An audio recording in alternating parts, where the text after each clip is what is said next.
মুর্শিদাবাদ কি আগ্নেয়াস্ত্রের হাব হয়ে উঠছে? গত শুক্রবার বেলডাঙ্গার হসপিটাল রোডের কাছে, গত শনিবার ডোমকল এবং গতকাল বেলডাঙ্গার কালীতলা থেকে উদ্ধার হয় আগ্নেয়াস্ত্র।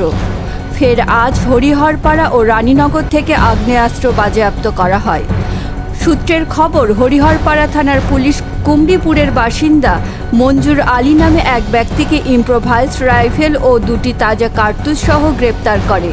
অন্যদিকে রানীনগর থানার পুলিশ মোহনগঞ্জ পঞ্চায়েত অফিসের কাছে অভিযান চালিয়ে রানীনগরের বাসিন্দা বাপ্পা মণ্ডল ওরফে বুলেটকে একটি দেশি পিস্তল ও 1 রাউন্ড তাজা কার্তুজ সহ গ্রেপ্তার করে।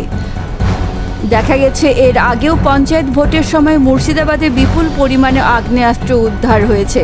হাই ডিমান্ডে বিধানসভা ভোটের আগেও কি তবে আগ্নেয়াস্ত্র মজুত করে রাখা হচ্ছে?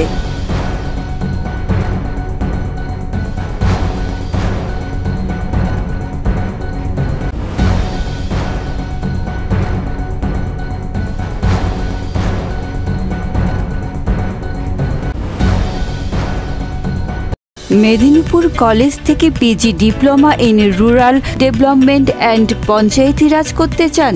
তবে সত্ত্বর যোগাযোগ করুন স্ক্রিনে দেওয়া নাম্বারে।